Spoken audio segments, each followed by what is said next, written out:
The dust from the stagecoach still hung in the air like a dirty curtain when Harrison Ford first laid eyes on Olivia Zimmerman. Her leather traveling bag clutched in both hands and tears, threatening to spill down her sun-flushed cheeks as the hotel clerk slammed the door in her face. It was July of 1878 in Julesburg, Colorado, and the late afternoon sun beat down mercilessly on the wooden boardwalk where Harrison had been lounging against a post, rolling a cigarette with practiced fingers.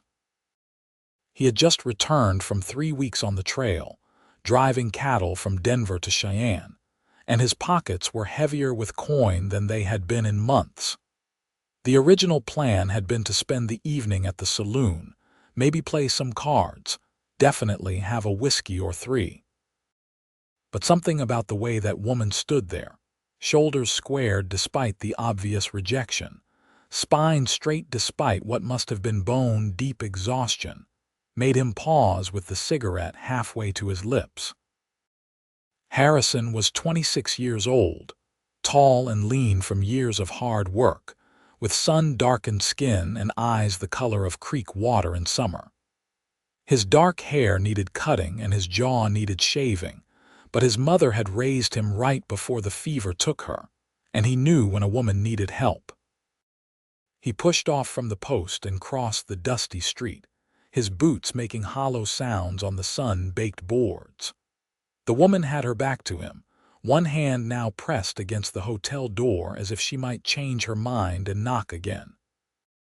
Her dress was a simple gray cotton, travel-stained and dusty, and her dark blonde hair had mostly escaped from its pins to curl damply against her neck. "Excuse me, miss," Harrison said, keeping his voice gentle so as not to startle her. "I could not help but notice you might be in need of lodging." She turned, and he saw that she was probably around 23 or 24, with gray-blue eyes that held both wariness and exhaustion in equal measure. Up close, he could see the delicate bone structure of her face, the determined set to her mouth, and the way her knuckles had gone white where she gripped her bag. "The hotel is full," she said, her voice carrying the cultured tones of someone educated back east. "Or so they claim. I suspect the truth is that a woman traveling alone is not considered respectable enough for their establishment." Harrison felt a flash of anger at that, though he kept it off his face. He had seen it before, the way decent women got treated when they did not have a man to speak for them, as if traveling alone was some kind of crime instead of sometimes just a necessity. "That is their loss," he said, and meant it. "Listen, I know this is going to sound improper, but I have a small house on the edge of town. Just 2 rooms, but one of them is a bedroom with a door that locks from the inside, and I give you my word as a gentleman that you would be safe there. I can sleep in the main room. It is not much, but it is better than spending the night on the street." She studied his face for a long moment, and he made himself stand still under that scrutiny, letting her look her fill and make her own judgment. He knew what she would see. A working cowboy, worn clothes but clean ones, calloused hands but honest eyes. He had never forced himself on a woman and never would, and he hoped somehow that truth showed in his face. "I have money," she said finally. "I can pay for the room." "I did not ask for payment," Harrison replied. "But if it makes you feel better, you can buy groceries and cook us both dinner.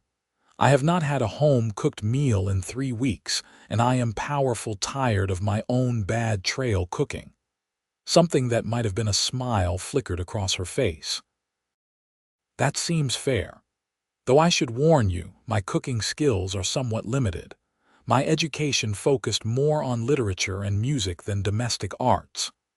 "I bet it is still better than burnt beans and hard tack," Harrison said, and this time she did smile, small but genuine.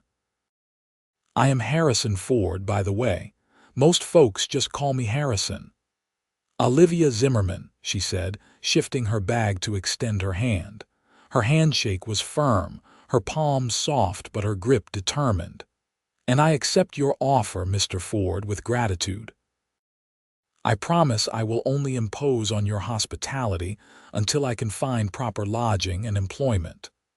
"No imposition," Harrison assured her. "Come on, my place is just a 10-minute walk." "Can I carry your bag for you?" She hesitated, then nodded and handed it over. It was heavier than it looked, and he wondered what she carried in there. Books, probably, given what she had said about her education. The thought charmed him more than it should have. They walked through town in a silence that was not quite comfortable but not entirely awkward either. Olivia kept her eyes forward, but Harrison noticed how she took in everything around them. The saloon with its tinny piano music spilling out into the street, the general store with its cluttered windows, the livery stable where old Pete was shoeing a horse, the small church with its white painted boards already graying from the constant dust.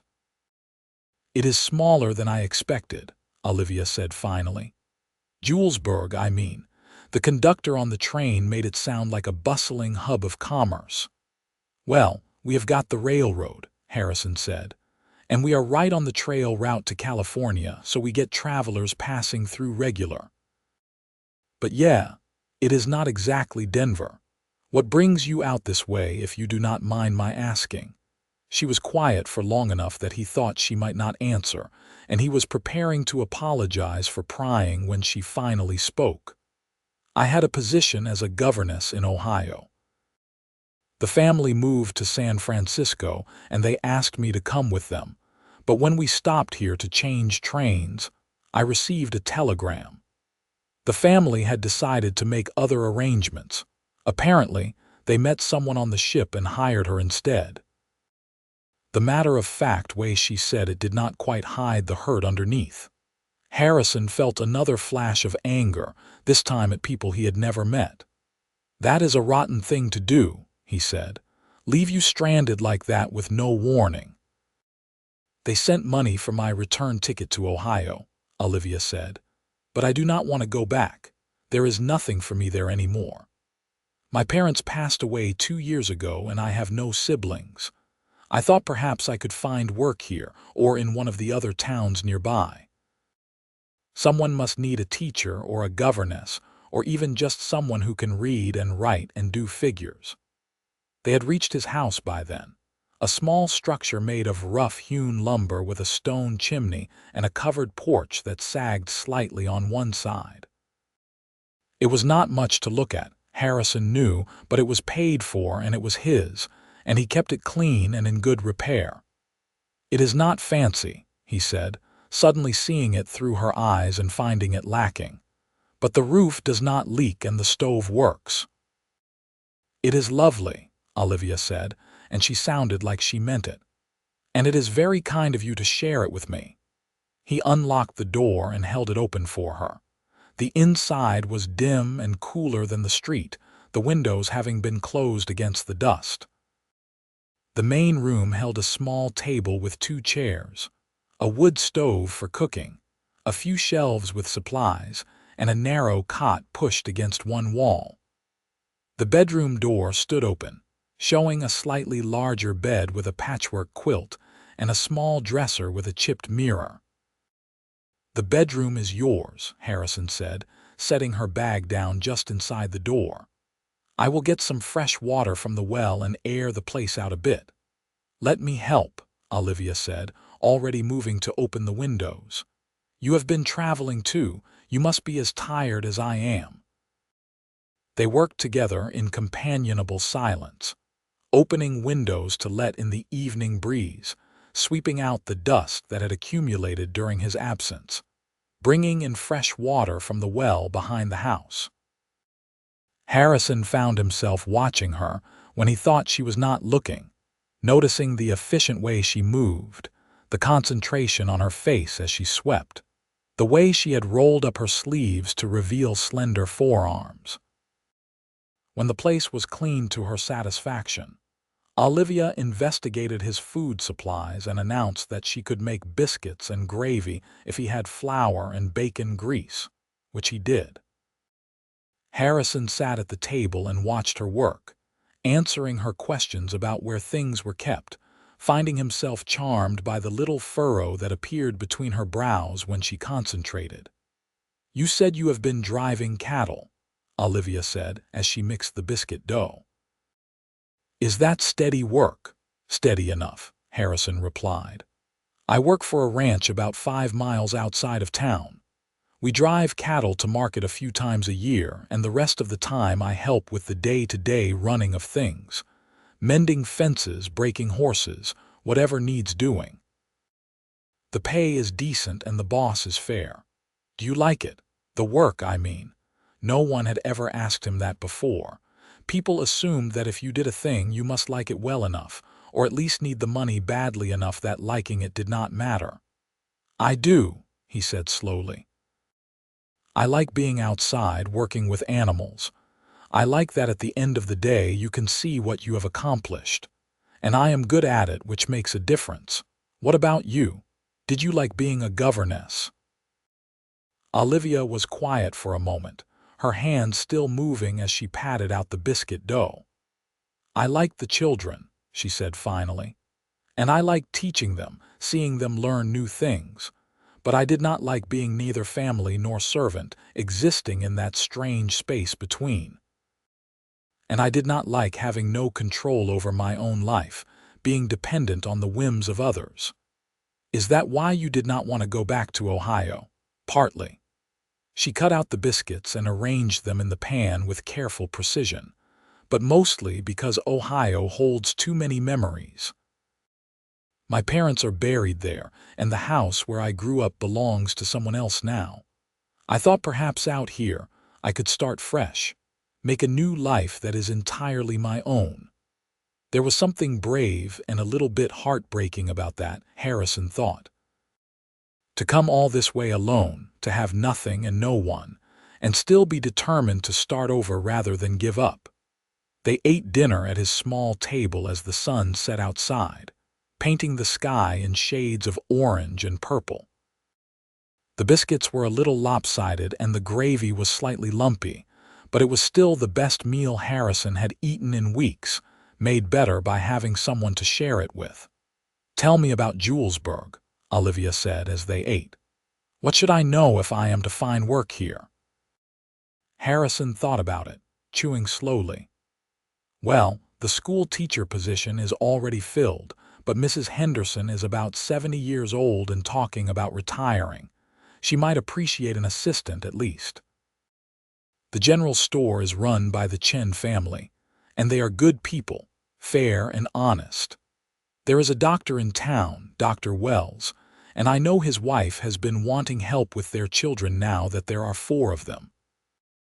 The hotel where you were turned away is owned by a man named Garrett, and he is not worth your time. Thinks he is better than everyone else because he came from money back east." "Are there many women in town?" Olivia asked. "I do not mean to sound prideful, but I have found that women are often more willing to give another woman a chance than men are." "There are some," Harrison said. "The town is still pretty rough, more men than women by far, but we have got families settling here steady. There is a church social coming up this Sunday. That would be a good place to meet folks. Let people know you are looking for work." They talked until full dark, Harrison telling her about the town and the surrounding area, Olivia asking questions that showed she was already thinking about how to make a place for herself here. When the lamp oil started to run low, Harrison insisted she take the bedroom while he made up the cot in the main room. "Are you certain about this?" Olivia asked, lingering in the bedroom doorway. "It does not seem right, putting you out of your own bed." "I have slept on the ground for 3 weeks straight," Harrison assured her. "The cot is going to feel like a feather bed. You take the room and get some proper rest. We can figure out a more permanent solution tomorrow." She smiled at him then, a real smile that lit up her whole face and made her eyes sparkle even in the dim lamplight. "Thank you, Harrison, truly. I do not know what I would have done if you had not helped me today." "You would have figured something out," he said, meaning it. You are not the sort of woman who gives up easy, I can tell. She studied him for a moment, that same searching look she had given him on the boardwalk. Neither are you, I think. Good night, Harrison. Good night, Olivia. He lay awake on the cot for a long time after her door clicked shut, listening to the unfamiliar sounds of someone else in his house. He could hear the creak of the bed frame as she settled in, the soft rustle of her moving around. It had been a long time since he had shared his space with anyone, not since his partner Jack had moved to Cheyenne to open a saddle shop 2 years back. But it was not the strangeness of having a woman in his house that kept him awake. It was the memory of her smile, the sound of her laugh when he had told a self-deprecating story about a particularly stubborn horse. It was the way she had looked in his kitchen, efficient and at home, as if she belonged there. Harrison had known plenty of women in his 26 years. He had even thought himself in love once with a rancher's daughter named Mary, but she had married a banker from Denver and he had recovered soon enough. But he had never felt this immediate pull, this sense of rightness, from just one evening of conversation. It was too soon to call it anything, he told himself firmly. She was a stranger, just someone he was helping out of a bad situation. Come tomorrow, she would find proper lodging and work, and their paths might barely cross again. Julesburg was small, but not that small. Still, as he finally drifted off to sleep, his last thought was of gray-blue eyes and a determined smile.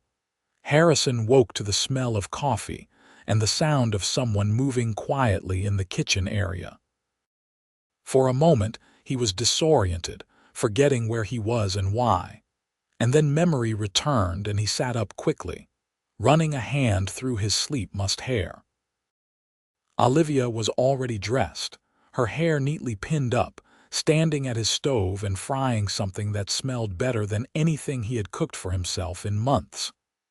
"I hope I did not wake you," she said, glancing over her shoulder. "I am an early riser by habit, and I thought the least I could do was make breakfast." "What time is it?" Harrison asked, his voice rough with sleep. "Just past 6. I found eggs and some salt pork. I hope that is all right." "More than all right," he said, getting up and stretching out the kinks from sleeping on the cot. "Give me a few minutes to make myself presentable." He washed up at the basin, changed into clean clothes, and tried to do something with his hair, all too aware of her presence just on the other side of the thin wall. When he emerged, she had set the table with 2 plates of eggs and salt pork, plus coffee that actually looked like coffee instead of the muddy water he usually managed to produce. "You did not have to do all this," Harrison said, sitting down across from her. "I wanted to," Olivia replied. "You have been very kind to me, Harrison. The least I can do is earn my keep while I am here." They ate quickly, both of them seeming to sense that this strange little bubble of domesticity could not last, that the real world waited outside the door with all its complications. When they were finished, Harrison pushed back his chair and said, "I need to head out to the ranch and check in with my boss, let him know I am back and ready to work. But first, let me introduce you to some people in town who might be able to help you find a position." Olivia nodded, already clearing the dishes. "That would be wonderful. I do not want to presume on your hospitality any longer than necessary." Something in Harrison's chest tightened at that, though he could not have said why. Of course she did not want to stay here. It was improper, and besides, she had made it clear she wanted to build her own independent life. He had no right to feel disappointed. They walked back into town together, and Harrison found himself acutely aware of the looks they were getting from the early morning risers. In a town this size, a strange woman walking with Harrison Ford would be noted and discussed over breakfast tables and at the general store. He tried to tell himself he did not care what people thought, but he found himself wanting to protect her reputation all the same. Their first stop was the doctor's house, a neat white building just off the main street. Dr. Wells answered the door himself, a portly man in his 40s with kind eyes and graying hair. "Harrison," he said with a smile. "Good to see you back. Who is your friend?" "This is Miss Olivia Zimmerman," Harrison said. "She is new to town and looking for work. I thought your wife might have use for someone to help with the children." Dr. Wells's eyes lit up. "You might be the answer to my prayers, Miss Zimmerman. Come in, please, both of you. Margaret will be thrilled to meet you." Margaret Wells was a harried-looking woman with flour on her apron and a baby on her hip. When Dr. Wells explained the situation, she looked ready to cry with relief. "Can you start today?" she asked Olivia.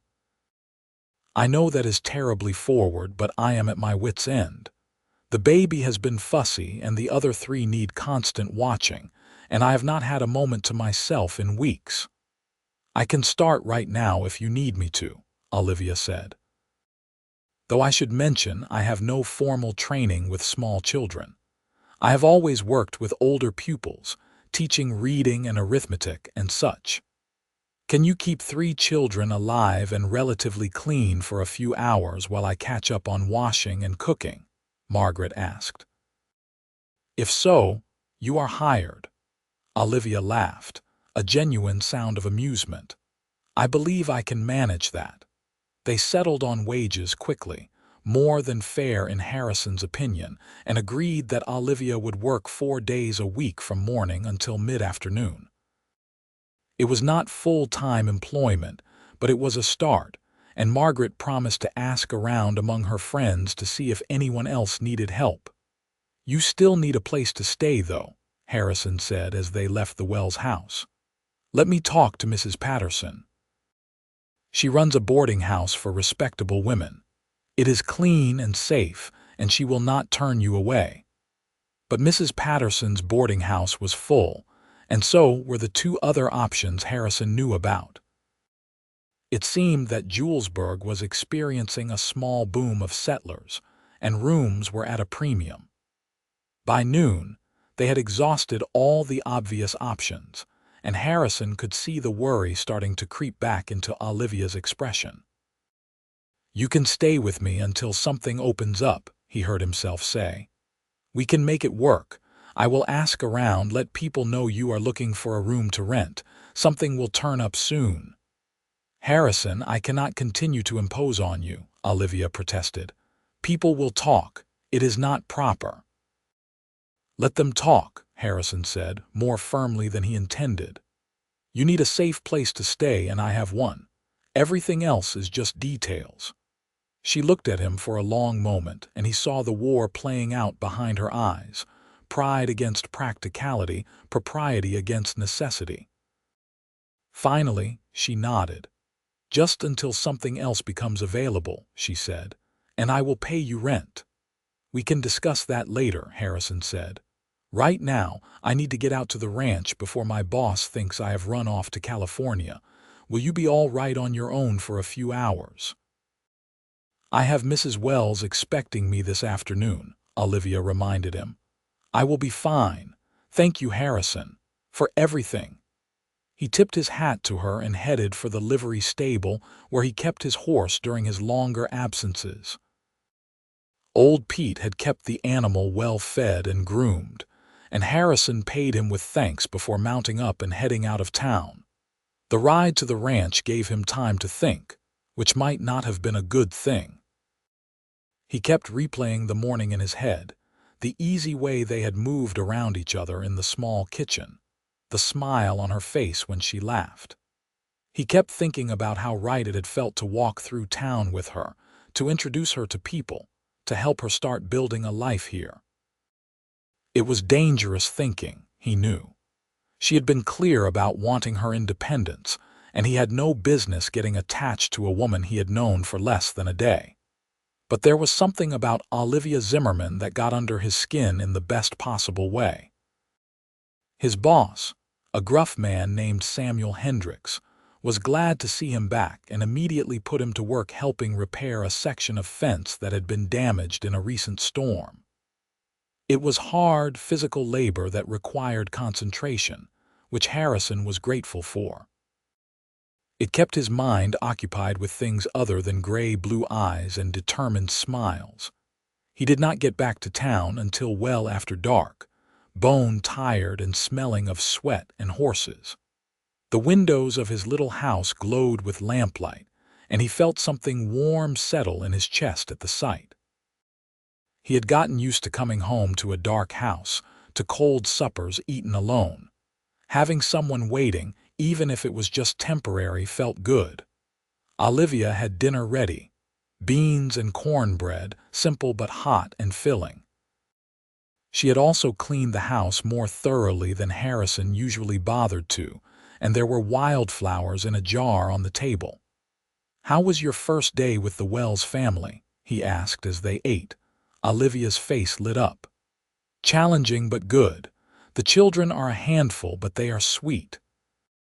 The oldest, Thomas, is 6, and he is already reading quite well. I think I could help him advance quickly if his mother is amenable. The middle 2 are twins, 4 years old, and they are full of energy but bright. We played number games and practiced letters. It was nice, actually. I had forgotten how much I enjoy teaching." "That is good," Harrison said. "Real good. I am glad it worked out." They fell into an easy conversation about their respective days, and Harrison marveled again at how comfortable it felt. He had lived alone for so long that he had forgotten what it was like to have someone to share the small details of the day with, someone who actually listened and cared about the answers. Over the next week, they settled into a routine. Harrison would leave early for the ranch, and Olivia would head to the Wells house for her morning shifts. In the evenings, they would have dinner together and talk, sharing stories about their pasts, their dreams for the future, the small observations about life in Julesburg. Harrison learned that Olivia loved to read, that she had taught herself basic Spanish from a book, that she could play the piano though she had not touched one in years. He learned that her parents had run a small bookshop in Ohio, that she had wanted to go to college, but it had not been possible financially or socially, that she had a sharp sense of humor that caught him off guard and made him laugh. Olivia learned that Harrison had grown up on a small farm in Kansas, that he had come west at 18 looking for adventure, and found hard work instead, that he had taught himself to read as a teenager using his mother's Bible and whatever other books he could get his hands on. She learned that he was patient and kind, that he noticed small things, that he treated her like an equal rather than someone to be managed or protected. The town noticed too. Harrison heard the whispers, the speculation about what exactly was going on between the cowboy and the Eastern woman living under one roof. He knew it bothered Olivia, could see it in the way she held her head a little higher when they walked through town, the careful distance she maintained between them in public. "People are going to talk no matter what we do," Harrison said one evening about 2 weeks after she had arrived. "You have not done anything wrong. You are paying for your room and board, you have employment, you are not hurting anyone." "I know," Olivia said quietly, "but I worry about your reputation as well as mine. You have lived here longer. You have friends, connections." "I do not want to cause problems for you." "You are not causing problems," Harrison assured her. "And anyone who has a problem with me helping someone in need is not someone whose opinion I value anyway." But the truth was, the whispers were getting to him too, not because he cared what people thought, but because they made him examine his own feelings more closely than was comfortable. Because somewhere in the past 2 weeks, his concern for Olivia had shifted into something deeper, something more complicated. He liked coming home to her. He liked the way she smiled when she saw him, the way she had memorized how he took his coffee, the way she hummed while she cooked. He liked talking to her about everything and nothing. He liked the sound of her laugh, the quick wit of her conversation, the softness in her eyes when she let her guard down. He was falling for her, had maybe already fallen, and he had no idea what to do about it. The Sunday church social arrived, and Harrison escorted Olivia into town for what would be her first major social event in Julesburg. She had made an effort with her appearance, wearing her best dress and arranging her hair in an elegant style that made Harrison's breath catch when he first saw her. "You look beautiful," he said before he could think better of it. She blushed, color rising in her cheeks. "Thank you. I confess I am nervous. I have never been good at these sorts of gatherings." "Just be yourself," Harrison said. "Anyone with sense will see what a fine person you are." The social was held in the church hall, a large room with long tables set up for food and chairs arranged around the perimeter for sitting. It seemed like half the town had turned out, and Harrison introduced Olivia to everyone he knew, which was nearly everyone. Most people were polite, if a bit curious. The women asked Olivia about her work with the Wells family, about where she came from, about her plans for the future. The men tipped their hats and made pleasant small talk. But Harrison noticed the way some of them looked at Olivia, the way certain men's gazes lingered a little too long, and he found himself staying close to her side, a protective presence whether she needed it or not. One man in particular caught Harrison's attention. Robert Garrett, the hotel owner's son, a man about Harrison's age with slicked back hair and expensive clothes. He was watching Olivia with an intensity that made Harrison's shoulders tense. "Miss Zimmerman," Robert said, approaching them with a smile that did not quite reach his eyes. "I heard you were staying with Harrison here. That is quite an unconventional arrangement." "Miss Zimmerman needed lodging and the hotel was full," Harrison said before Olivia could respond, his voice carefully neutral. "I was happy to help." Of course," Robert said, still looking at Olivia. "Though I am certain we could have found room if I had known a lady of such obvious breeding was in need. Tell me, Miss Zimmerman, are you still looking for more permanent accommodations? I might be able to help with that." "That is very kind," Olivia said, and Harrison noticed the careful politeness in her tone. "I am certainly interested in finding my own place, yes." "Wonderful," Robert said. "Perhaps we could discuss it over dinner one evening. I would be happy to give you a tour of the better establishments in town." Harrison felt something hot and uncomfortable twist in his gut. It was jealousy, he realized with surprise. He had no claim on Olivia, no right to feel possessive, but the thought of her having dinner with Robert Garrett made him want to punch something. "That is very generous," Olivia said, "but I am quite busy with my work at the moment. Perhaps another time." Robert's smile tightened slightly, but he nodded and excused himself. As soon as he was out of earshot, Olivia turned to Harrison with a wry expression. "He seems pleasant," she said, in a tone that suggested she thought the exact opposite.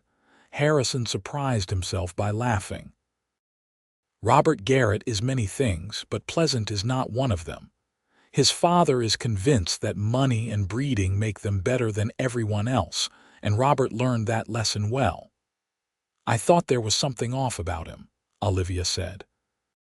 "The way he looked at me was like I was something to be acquired rather than a person to be known." The rest of the social passed more pleasantly. Harrison introduced Olivia to the schoolteacher, Mrs. Henderson, who was indeed elderly and seemed delighted to meet someone who might eventually be able to take over her position. They talked to the Chen family from the general store, who were warm and welcoming. They ate good food and listened to passable music, and watched the children run around playing games. But Harrison could not help noticing that Robert Garrett kept watching them from across the room, his expression calculating and cold. Walking home that evening with the stars bright overhead and the air finally cooling after the heat of the day, Olivia was quiet beside him. Harrison wanted to ask what she was thinking, but he was not sure he had the right. "Thank you for staying close today," Olivia said finally.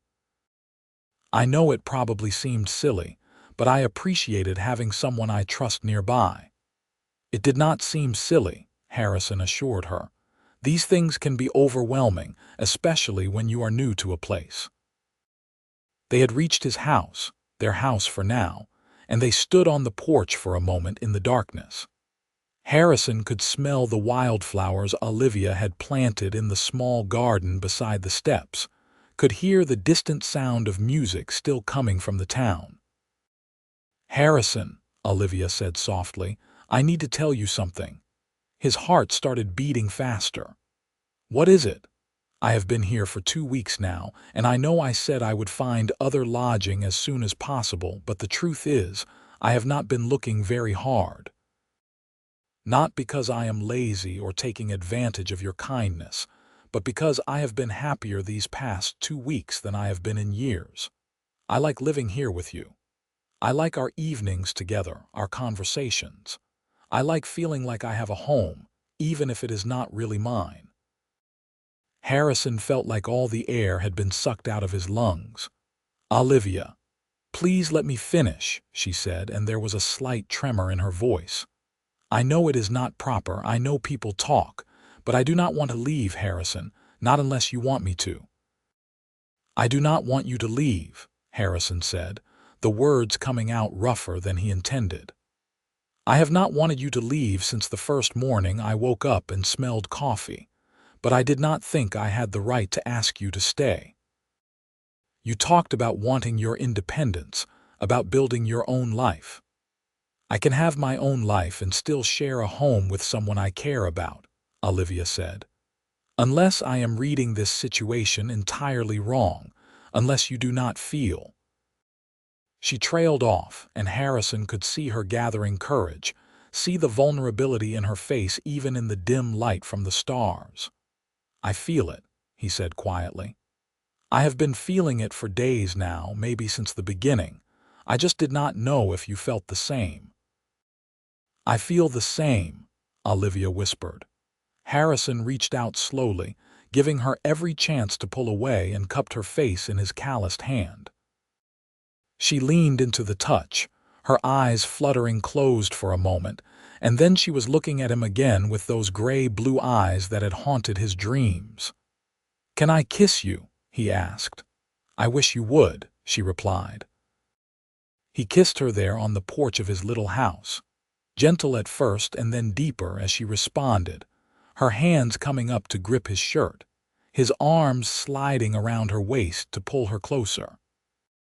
She tasted like the lemon cake they had eaten at the social, sweet and bright, and Harrison felt like he was falling and flying at the same time. When they finally pulled apart, both breathing hard, Olivia was smiling, a real smile that lit up her whole face. "Well," she said, slightly breathless. "That was worth waiting for."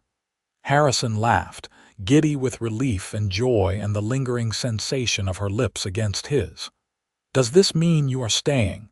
"This means I am staying," Olivia confirmed, "at least until you get sick of me."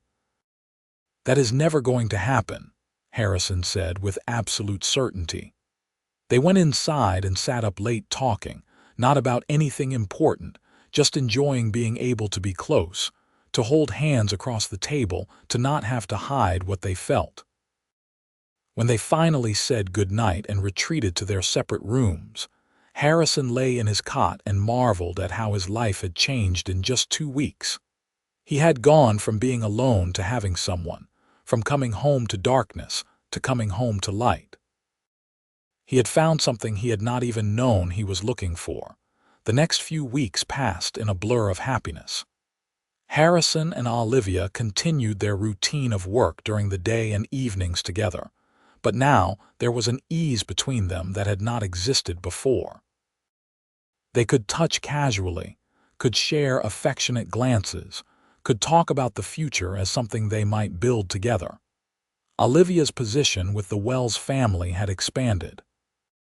She was now teaching not just their children but several others in the neighborhood, running informal lessons in the Wells parlor 3 afternoons a week.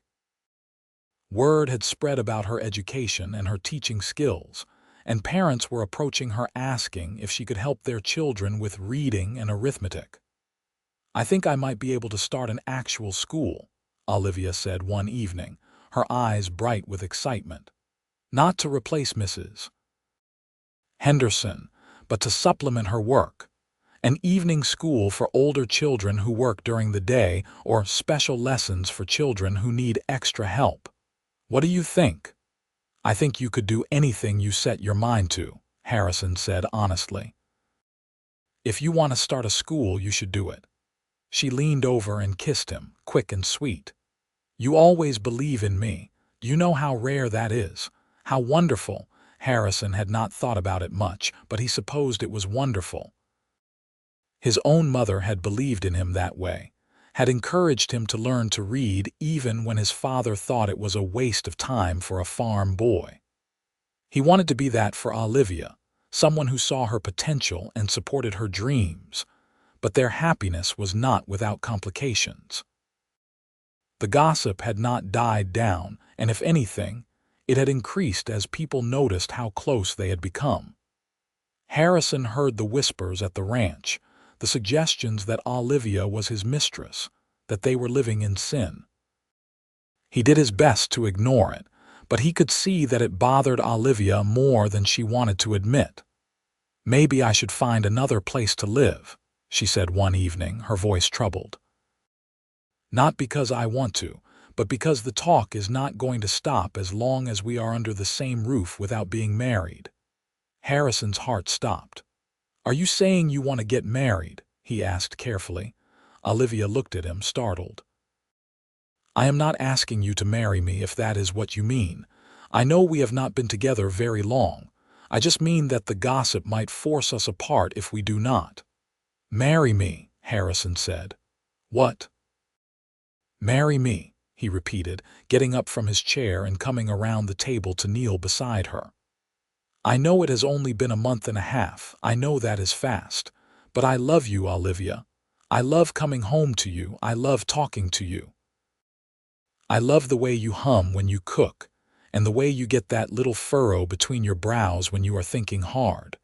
I love how smart you are, how determined, how brave. I do not want to lose you because of gossip. So marry me, and then they will have nothing to gossip about." Olivia's eyes had filled with tears. "Harrison, you do not have to answer right now," he said quickly. "I know this is sudden. Take time to think about it.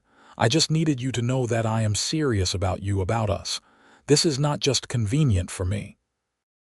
You are not just someone I am helping out. You are the woman I want to spend my life with." "I do not need time," Olivia said, her voice choked with emotion. "Yes, yes, I will marry you. I love you too, Harrison. I think I have since that first night when you gave me your bed and asked nothing in return. You are the kindest, most genuine person I have ever met, and I would be honored to be your wife." Harrison pulled her into his arms and kissed her, tasting the salt of her tears, feeling her shake with emotion against him. When they finally pulled apart, they were both laughing and crying at the same time. "When?" Olivia asked. "How quickly can we arrange it?" "As soon as you want," Harrison said. "Tomorrow, if that is not too fast." "Tomorrow might be pushing it," Olivia said with a watery laugh. "But soon, very soon."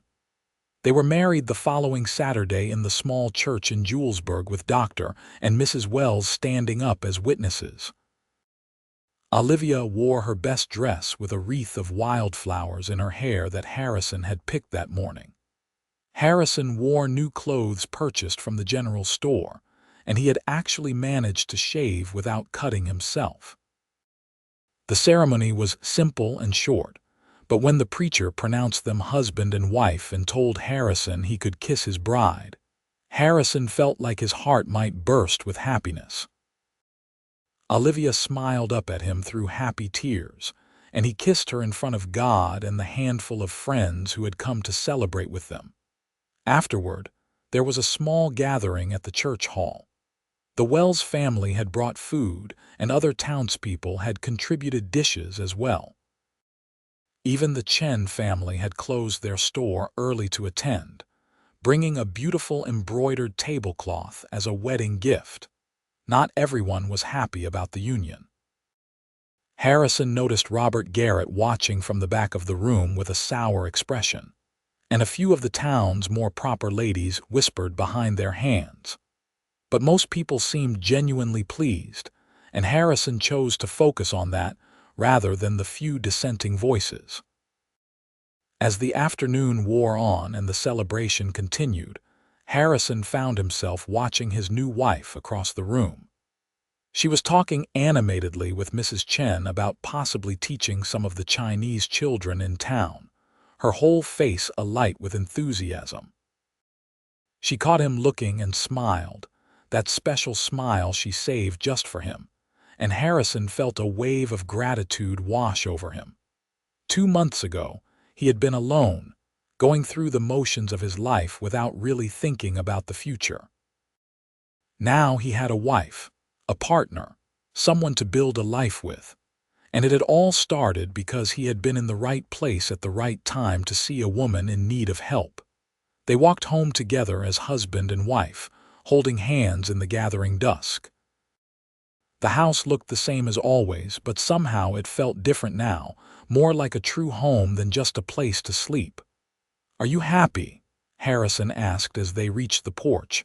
"Happier than I have ever been," Olivia said, and he could hear the truth in her voice. "Are you?" "More than I can say," Harrison replied. He carried her over the threshold, which made her laugh and protest that it was silly, but he could tell she was pleased. They had agreed before the wedding that she would move her few belongings from the bedroom into his room, that they would share the larger bed, and use the smaller room for storage or possibly a nursery someday.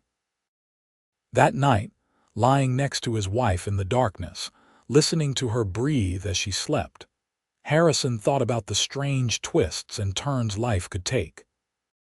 If that hotel clerk had not turned Olivia away, if he had not been standing on that boardwalk at that exact moment, if he had decided to keep walking instead of offering help, none of this would have happened.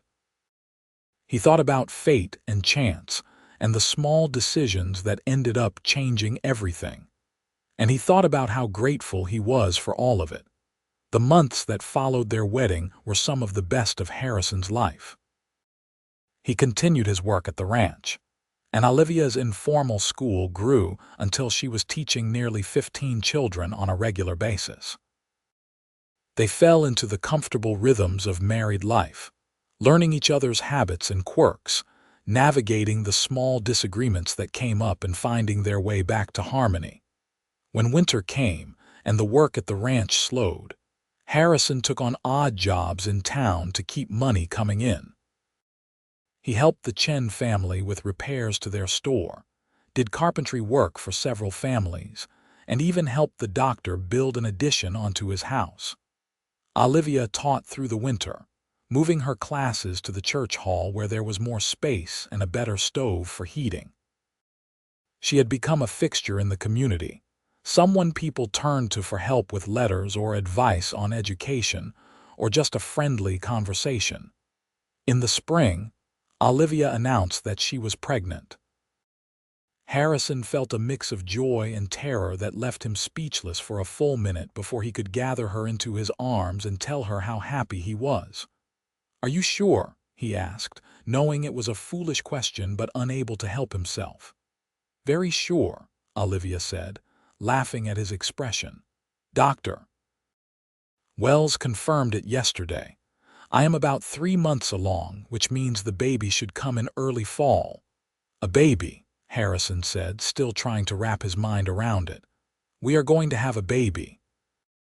"We are going to have a baby," Olivia confirmed, taking his hands and placing them on her still flat stomach. "You are going to be a father, Harrison Ford."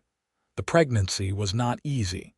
Olivia was sick most mornings and exhausted most evenings. She had to reduce her teaching schedule, and Harrison found himself taking on more of the household chores, cooking meals that would not upset her stomach, making sure she rested enough. But there were good moments, too. The first time he felt the baby kick under his hand, he felt tears prick his eyes. Watching Olivia's body change, seeing the wonder on her face when she talked about the life growing inside her, made everything worthwhile. They prepared the small bedroom for the baby, building a cradle from wood Harrison brought home from the ranch, sewing blankets and little clothes with fabric Mrs. Wells helped them pick out. It was not fancy, but it was made with love, and that seemed more important than anything else. In late September, on a cool morning when the leaves were just starting to turn, Olivia went into labor. Harrison rode like the wind to fetch Dr. Wells, then paced outside the bedroom door for hours while the doctor and Mrs. Wells attended to his wife.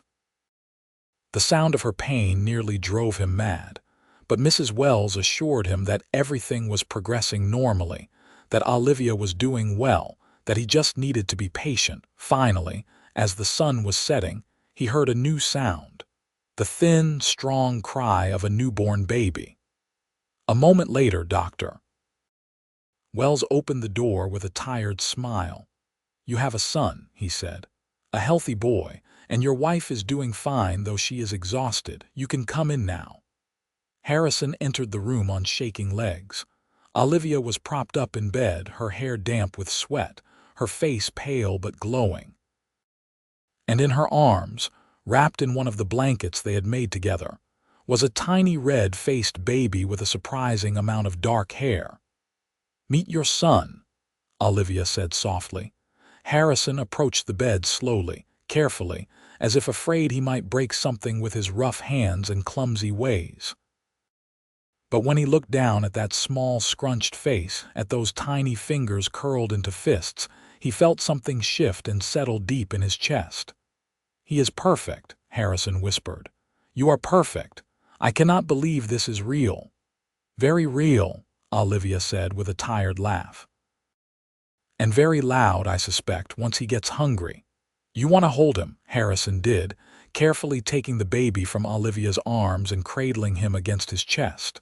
The baby was so small, so light, but solid and warm and unmistakably alive. His son. His and Olivia's son. "We need to name him," Olivia said. "We talked about Henry if it was a boy." "Henry Ford," Harrison said, testing the name. "I like it. Henry James Ford, after my father's father." "Henry James Ford it is," Olivia agreed. "Welcome to the world, Henry." The first few months with Henry were exhausting and wonderful in equal measure. Neither Harrison nor Olivia got much sleep, and the house that had seemed cozy before now felt cramped with a baby and all his necessities. But watching his son grow, seeing Olivia as a mother, made every sleepless night and every moment of worry worthwhile. Henry was a good baby, relatively speaking. He cried when he was hungry or uncomfortable but could be soothed with rocking or singing.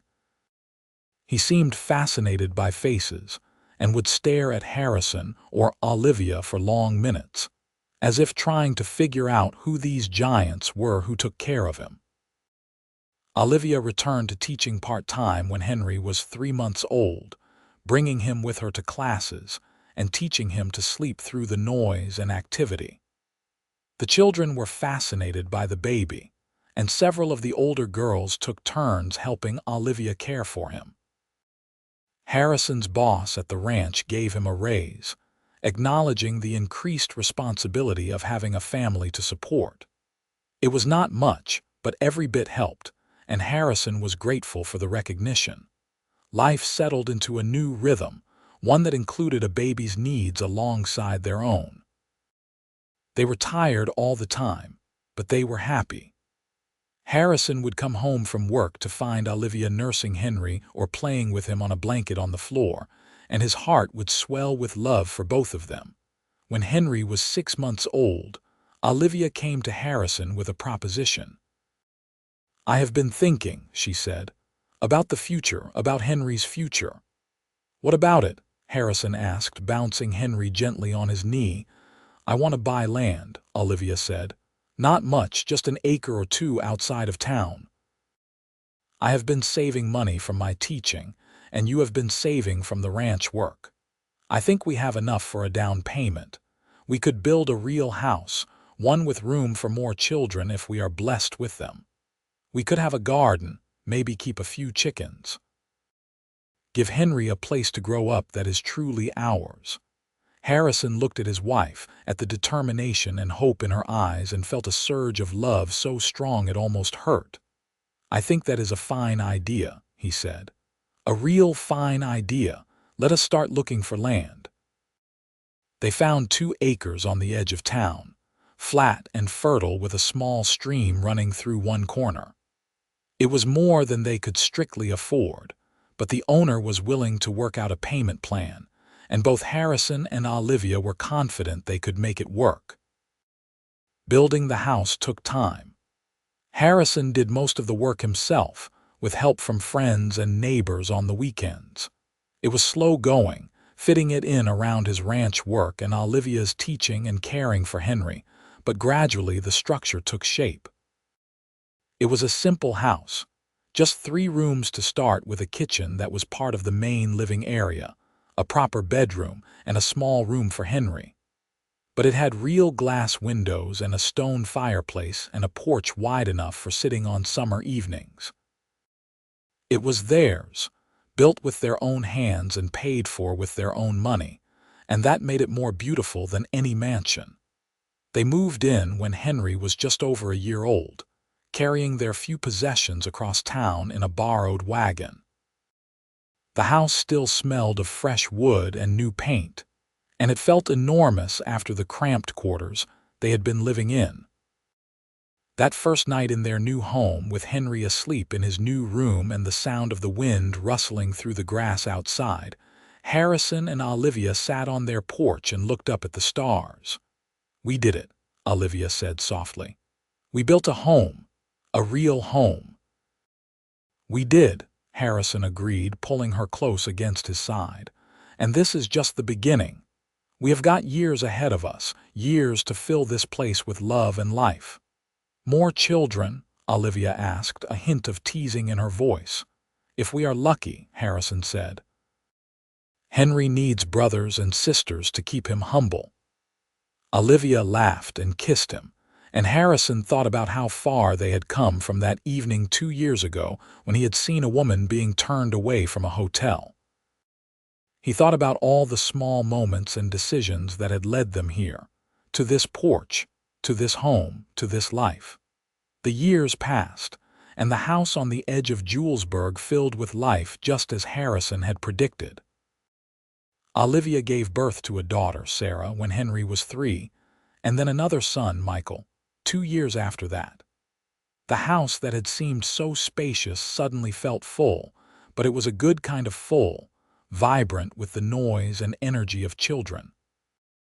Harrison continued to work at the ranch, eventually becoming foreman when Samuel Hendricks decided to step back from day-to-day operations. The increased pay allowed them to finish paying off their land and even add another room to the house. Olivia's school had grown too.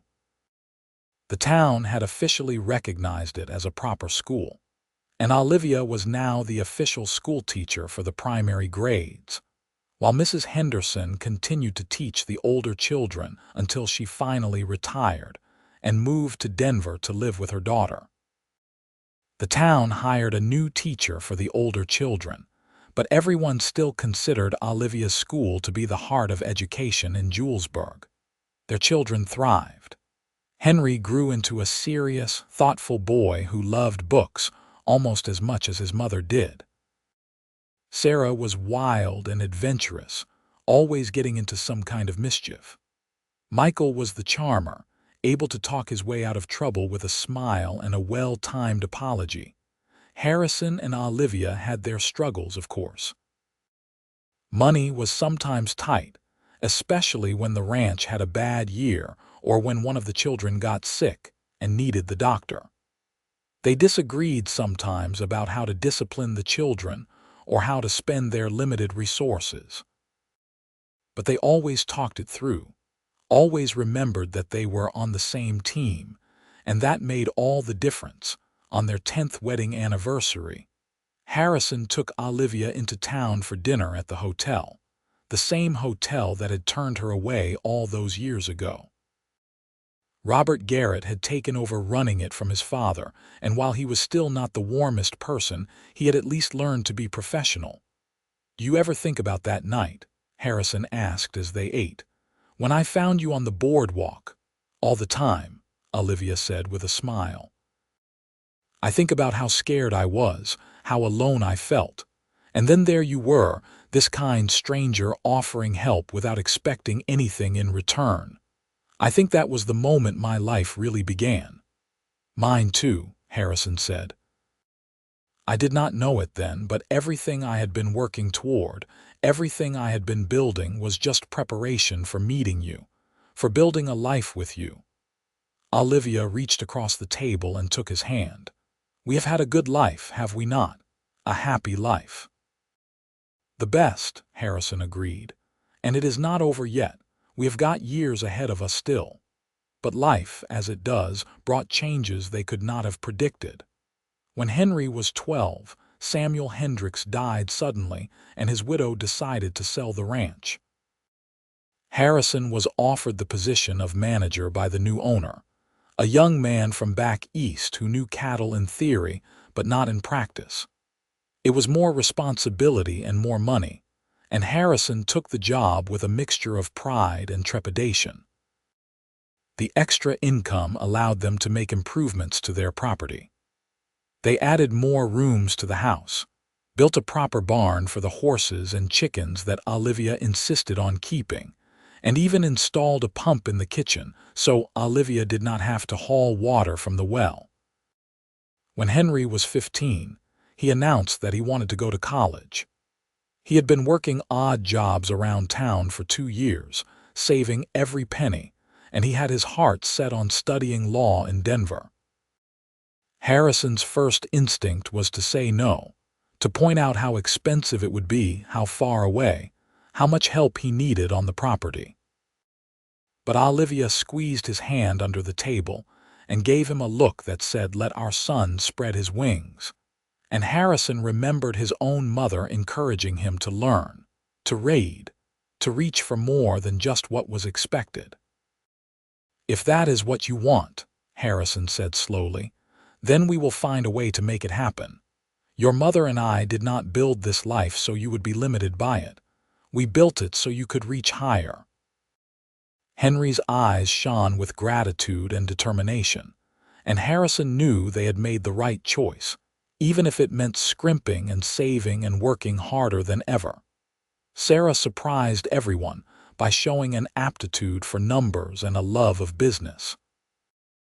At 17, she asked if she could help manage the ranch's books and accounts, and she proved so capable that the ranch owner gave her a small salary for her work.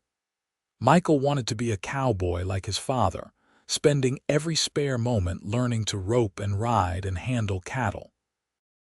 The years continued to pass, marked by birthdays and holidays, by graduations and weddings, by the arrival of grandchildren who filled the house with noise and laughter. Harrison's hair turned gray and then white, and Olivia's face gained lines around her eyes and mouth. But to Harrison, she was still the most beautiful woman he had ever seen. They celebrated their 25th anniversary surrounded by their children and grandchildren, a small party in the house they had built together. Henry had become a lawyer in Denver, but came home as often as he could with his wife and 2 children. Sarah had married the son of a local rancher and was raising her 3 children just a few miles away. Michael was working alongside Harrison on the ranch, learning the business so he could eventually take over. 25 years, Olivia marveled as they sat on the porch after everyone had left, watching the sunset paint the sky in shades of orange and pink. "Sometimes it feels like yesterday, and sometimes it feels like a lifetime." "It has been a lifetime," Harrison said, A good lifetime. The best I could have asked for. Do you ever regret it? Olivia asked. Taking in a stranger appending your quiet life. Harrison turned to look at her, this woman who had been his partner, his love, his best friend for a quarter of a century. Not for a single second, he said firmly. You are the best thing that ever happened to me, Olivia Ford. Every day with you has been a gift. She leaned her head on his shoulder, and they sat there in comfortable silence, watching the sun sink below the horizon. The house behind them held the echoes of 25 years of laughter and tears, arguments and reconciliations, ordinary moments and extraordinary ones. It held their life together, every piece of it, and Harrison would not trade it for anything. As they grew older, Harrison and Olivia settled into the comfortable rhythms of long marriage. Harrison stepped back from active ranch work, letting Michael take over most of the day-to-day operations while he served as an advisor and helped with the parts of the job he could still manage. Olivia finally retired from teaching, though she continued to tutor children who needed extra help and was a fixture at the library that had been built in Julesburg 5 years earlier. They traveled a bit, taking the train to Denver to visit Henry and his family, spending a week in Cheyenne to see the sights. But mostly they were content to stay home, tending their garden, watching their grandchildren grow, enjoying the peace that came with knowing they had built something lasting. On their 30th anniversary, Harrison gave Olivia a gift he had been working on in secret for months. A bound book filled with his memories of their life together. He had painstakingly written out stories of their first meeting, their wedding, the birth of each child, the building of the house, all the small moments that had made up their decades together. Olivia cried as she read it, laughing through her tears at his descriptions of her stubbornness and their children's antics. "This is the most beautiful gift anyone has ever given me," she said. "Thank you, Harrison. Thank you for remembering, for cherishing it all. How could I forget?" Harrison asked. "These have been the best years of my life, every single one of them." When Harrison turned 60, he was slowing down noticeably. His joints ached on cold mornings and he tired more easily than he once had. But his mind was still sharp, and his heart was still full, especially when surrounded by his family. The grandchildren, 7 of them now ranging in age from 3 to 15, loved to hear stories about the old days, about what Julesburg had been like when it was just a rough frontier town, about how their grandfather and grandmother had met and fallen in love. Harrison would tell them about seeing their grandmother on the boardwalk, about offering her his home, about being too nervous to tell her how he felt until she finally had to tell him first. The children would laugh and beg for more stories, and Harrison would oblige, weaving tales of cattle drives and prairie storms, of building the house board by board, of learning to be a father and a husband and a man worthy of the woman he loved. Olivia would sit beside him, sometimes correcting his memory or adding her own perspective, and Harrison would look at her and marvel that after all these years, he still felt that flutter in his chest when she smiled at him. They made it to their 35th anniversary, then their 40th. By then, they were both moving slowly, Harrison with a cane and Olivia with joints that protested every change in weather. But they were still together, still in love, still grateful for every day they had. On a warm evening in early summer, a few months after their 40th anniversary, Harrison and Olivia sat on their porch watching yet another sunset. The house was quiet for once, no grandchildren visiting, all the chores done for the day. "I have been thinking," Olivia said softly, her hand warm in his. "About what?" Harrison asked. "About how lucky we have been. How many people get 40 years with their true love. How many people get to build a life like ours, full of love and family and purpose? Not enough, Harrison said. We have been blessed, that is for sure. I would not change a single thing, Olivia said. Not one moment, not one decision. Even the hard times, the struggles, they were worth it because we faced them together. I feel the same, Harrison said. Though I would maybe take back the time I fell off that horse and broke my collarbone. That hurt something fierce. Olivia laughed, that same bright laugh he had fallen in love with 42 years earlier. Fair enough, but everything else stays. Everything else stays, Harrison confirmed. They sat there until the stars came out, hand in hand. Two people who had found each other against all odds and had spent their lives building something beautiful together. The house behind them, the land around them, the children and grandchildren who bore their names and their values, all of it was a testament to what they had created. As they finally rose to go inside, moving slowly but surely, Harrison looked back at his wife and thought about that day so long ago when he had seen a woman in need and offered help without expecting anything in return. He had given her shelter for a night, and she had given him a lifetime of love. It was, Harrison thought as he held the door open for Olivia, the best trade he had ever made. The years continued to be kind to them, though age brought its inevitable challenges. Harrison's hearing started to fail, and Olivia's eyesight was not what it used to be. But they adapted, speaking a little louder, sitting a little closer, finding new ways to communicate that went beyond words.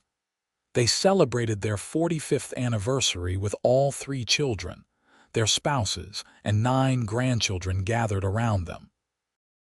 Henry, now a respected lawyer with threads of gray in his hair, gave a toast thanking his parents for showing him what a good marriage looked like. Sarah, running her own ranch with her husband, spoke about her mother's strength and determination. Michael, who had taken over management of the ranch completely now, talked about his father's work ethic and integrity. To our parents, Henry said, raising his glass, who taught us that love is not just a feeling but a choice you make every day. Who showed us that family is the most important thing, who built a life worth living and inspired us to do the same. To our parents, everyone echoed, and Harrison felt Olivia squeeze his hand under the table. Later that night, after everyone had left and they were alone again, Olivia said, "We did all right, did we not? With the children, we did better than all right," Harrison assured her. "They are good people, all 3 of them, kind and strong and capable. We should be proud." "I am proud," Olivia said, "and grateful. For them, for you, for all of it." At 67, Harrison had a scare when his heart started acting up. The doctor prescribed rest and limited activity, and for a few weeks, Olivia fussed over him like he was made of glass. But Harrison recovered, and though he moved even slower than before, he was still himself, still determined to live every day he had left to the fullest. When they were both 70 years old, Olivia suggested they write letters to their children and grandchildren, something for each of them to have after they were gone. Harrison thought it was morbid at first, but Olivia insisted. "I want them to know how much they meant to us," she said. "I want them to have our words, our wisdom such as it is, to guide them when we are not here anymore." So they spent that winter writing, Olivia's hand shaky but still readable, Harrison's words simple but heartfelt. They wrote about love and work, about family and friendship, about the importance of kindness and honesty and perseverance. They wrote about their own story, wanting their descendants to know where they came from, to understand that their family had been built on love and courage and a willingness to take chances on strangers. By their 50th anniversary, they were both quite frail. The party was smaller this time, held at the house because neither of them was up for traveling. But all the children and grandchildren came, And there were great-grandchildren now, too, small toddlers and babies who carried on the family line. 50 years, Harrison thought as he looked around at the gathered family. 50 years since that summer evening when he had seen Olivia on the boardwalk, and his life had changed forever. It seemed impossible that so much time had passed, but the evidence was all around him in the faces of children and grandchildren who would not exist if he had not offered help to a stranger. "What are you thinking about?" Olivia asked, her voice soft beside him. "How it all started," Harrison said, "how we got from there to here." "It was a good journey," Olivia said. "The best journey. I am glad I took it with you." "Could not have done it without you," Harrison replied, and meant it absolutely. That night, after everyone had left and they were preparing for bed, Harrison looked at his wife in the lamplight and saw both the young woman she had been and the elderly woman she had become. He saw every year they had lived together written in the lines of her face, and he loved every single one of them. "Olivia," he said. "Yes, thank you. For saying yes all those years ago, for building this life with me, for loving me even when I did not deserve it, for everything." She came to him and kissed him, gentle and sweet, and said, "I should be thanking you. You saved me, Harrison, not just that first night, but every day since. You gave me a home, a family, a purpose. You gave me everything I ever wanted and more than I knew I needed." They held each other for a long moment, two people who had weathered half a century together and come out stronger for it. Harrison passed away quietly in his sleep at the age of 73. Olivia beside him, as she had been for 51 years. It was peaceful, the doctor said, no pain, just his heart finally giving out after so many years of beating steadily. Olivia grieved, but not with despair. She grieved with gratitude for all the years they had been given, for all the love they had shared. At the funeral, with their children and grandchildren and great-grandchildren gathered around, she spoke about the man she had loved, about his kindness and strength, about how he had offered her shelter when she needed it most, and had spent the rest of his life making sure she never felt lost or alone again. "He was a good man," Olivia said, her voice steady despite her tears. "The best man I ever knew, and I am grateful for every day, every hour, every moment I got to spend as his wife." She lived another 3 years, staying in the house they had built, surrounded by family who visited often to make sure she was all right. She spent her days reading, tending her garden, writing letters to her grandchildren and great-grandchildren, passing on the wisdom she and Harrison had accumulated over their long lives together. When Olivia passed away at the age of 76, it was also peacefully, sitting in her chair on the porch watching the sunset.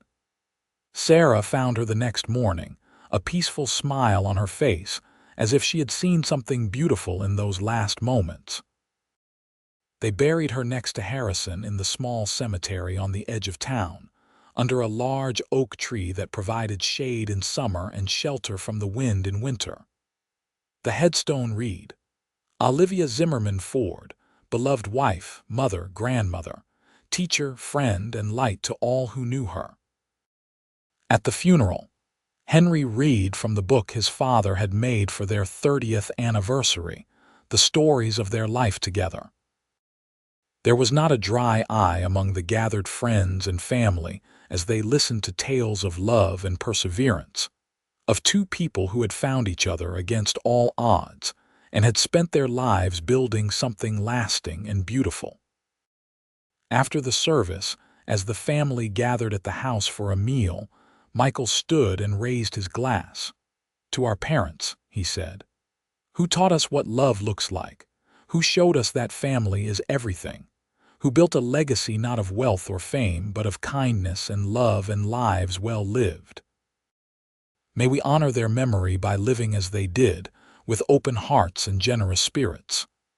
To Harrison and Olivia, everyone echoed, and the words hung in the air like a benediction.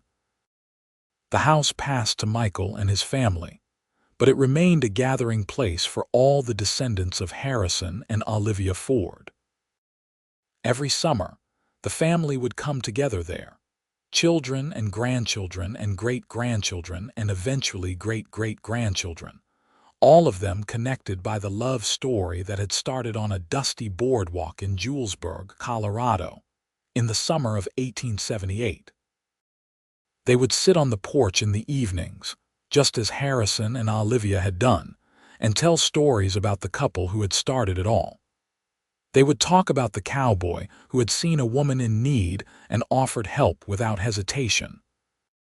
They would talk about the woman who had been brave enough to accept that help, to build a new life in a strange place, to take a chance on love. And they would remember that sometimes the most extraordinary lives start with the simplest acts of kindness, and that love, when tended carefully and cherished deeply, can grow into something that lasts far beyond a single lifetime. In the end, the story of Harrison Ford and Olivia Zimmerman was not about dramatic gestures or grand adventures. It was about steadiness and commitment, about choosing each other every day for 51 years. It was about building a life together one day at a time, through good times and hard times, through joy and sorrow, through all the ordinary moments that make up a life. It was a simple story, really, but it was theirs and it was enough.